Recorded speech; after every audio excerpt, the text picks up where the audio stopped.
Hey guys, welcome back to the channel. Welcome to another video. Really excited for everyone to be back for another step in our Linux journey. And quite interesting, I am on travel right now and we are driving to our destination. But while I am driving, and of course we took a little break here because we're not going to record and actually drive and record. Although, interestingly enough, the vehicle does have full self-driving, so it actually does drive by itself. But we're not going to record and do that, that's unsafe. But more importantly, back to business now, another step in our Linux journey. And so in this video, we're going to talk all about file system permission. This is an interesting topic and it's going to be broken up into three parts. And of course, there's a lot of information to go over, which is why we broke it up into three parts. But if this is your first time on the channel and it's your first time watching the video up until this point, make sure you check out the description. I always put the latest and greatest information on there. And also as well too, there's a link to our Linux playlist. Watch the other videos and then come to this one because there's some things that we're going to go over that you may miss, as in you won't understand, because our topics, they all build on ideas that we've learned from the past. Make sure you're up to date, and then afterwards come back to this video and watch this video as we take that next step in that journey. So before we jump into the topic, make sure you give me a like for the video as it helps the channel grow. Go ahead and subscribe to the channel and turn on your notifications so that way you know when we upload to the channel. And of course, share this video with a family member or friend so that way they can also learn. So let's go ahead and jump into part one, and I'll see you guys on the other side. Hey everyone, welcome to the desktop.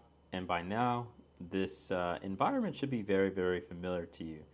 And we already have our terminal up, so we're not going to go into the basics of how do you bring up the terminal. And if this is your first time on the channel and you don't even know what a terminal is, make sure you check out the description, as the description will have all the latest and greatest on the channel. But more importantly, there'll be a link to our Linux playlist, and you can go check that out so that way you can follow along and you can learn everything that there is to know to get you up to this point. And again, we build on concepts and ideas, so this is only going to get harder if you start at a point in time and you have no idea what I'm talking about.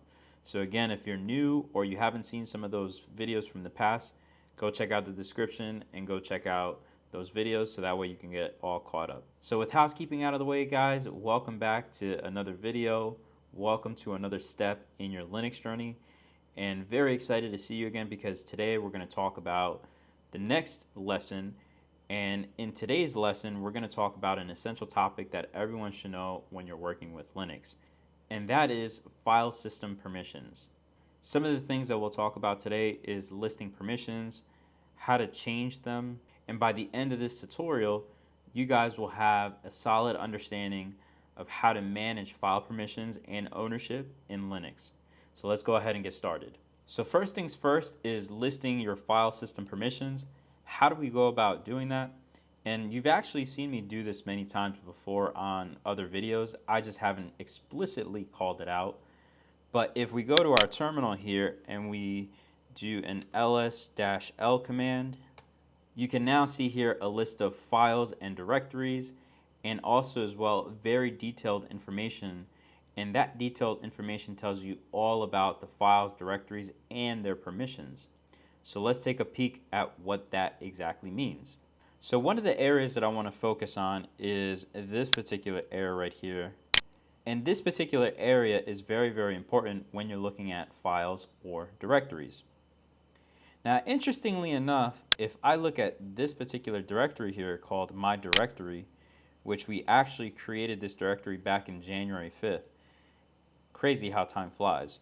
But if I were to take a look at this and take a look at this particular area, the first part is you have this D over here, which I think it's interesting. That D stands for directory. Now conversely, here is a file, and it's a text file called myfile2. It doesn't have that D there, right? It's just a dash or hyphen. So that dash or hyphen symbolizes that it is a file. So that seems pretty easy. Let's go over to the next topic now, which we look at what are all these guys after the D, right? So if we look at this directory called My Directory, what are all these guys, the R, the W, and the X? And it seems like it just repeats itself over and over again. So what is that all about? So those particular 9 characters are actually divided into 3 sets of 3. And they represent owner, group, and others when it comes to file permissions. So let's talk about this particular example. Now, when we say owner, what does that mean? Well, over here, we can see who the owner is of the file, which is El Acosta. The group that is associated with this directory is also called El Acosta. So now when we take the owner of the file and the group and we apply it over here, the first set of 3s is your owner. So El Acosta has the ability to read, has the ability to write, and has the ability to execute in this particular directory. Now let's tackle the next set of 3, and the next set of 3 is for your groups. So whoever is a part of the El Acosta group that you see here, because it's associated with this directory, whoever is a part of that group has the ability to write, has the ability to read, and has the ability to execute. Or if we say it in the right order, they have the ability to read, write, and execute. So now let's take a look at the last set of 3. And this last set of 3 represents everybody else. So meaning, if you're not the owner of the file, or if you're not in the group that is associated with that file or directory, this is everybody else, and we call that others. If you're everyone else, that's where you fall. In this particular case, for this directory, you have the ability to read the directory. You don't have the ability to write, which is what that dash or hyphen means, and you have the ability to execute. You don't have the full permissions as other folks do, and when I say other folks, I'm meaning people who are associated with the El Acosta group, middle 3 over here, read, write, execute, and then the owner of the directory, which is El Acosta, right? They also have read, write, and execute. Now, again, you don't fall within those 2 parameters. You're everybody else, so meaning you only have the ability to read, you can't write, and you can execute. And that, in a nutshell, is how do you explain file permissions or directory permissions. All right, cool. So let's now talk a little bit about the second part. And the second part is going to be all about changing file permissions. Not only can you change file permissions, but this also applies to directories as well. You can change the directory permissions. Now, in order to go through this example, we're going to use the myfile2.txt. We're going to use that example in order to change permissions here, and we're going to see how this actually works on the fly. So let's do an ls-l, and we're going to do a myfile2.txt.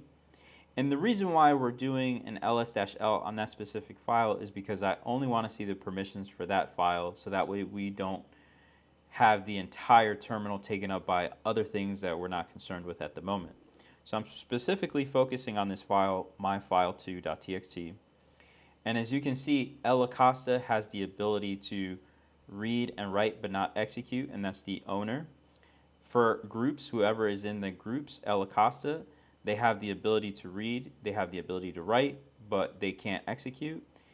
And whoever is outside of that, meaning everybody else, they only have the ability to read the file. So if we wanted to change permissions here, the command that we use in order to change those permissions is called chmod. So if we take a look at the man page for chmod, you can see here that it says change file mode bits. So let's go ahead and quit out of that. Now let's do an example where we can actually change the permissions here.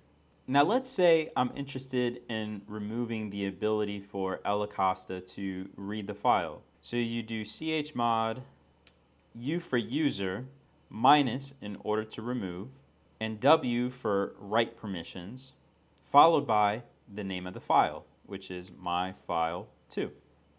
And let's run that. So now if we were to do an ls-l on myfile2, so now we can see that the user, El Acosta, no longer has the ability to write to the file, right? They only have the ability to read. And remember, we're looking at the first 3 over here, and the first 3 sets, this tells you the permissions for the user. Don't get confused with this first dash or hyphen here, because that tells you it's a regular file. So as we see here, El Acosta, who's the user, only has the ability to read the file. I can't write to it.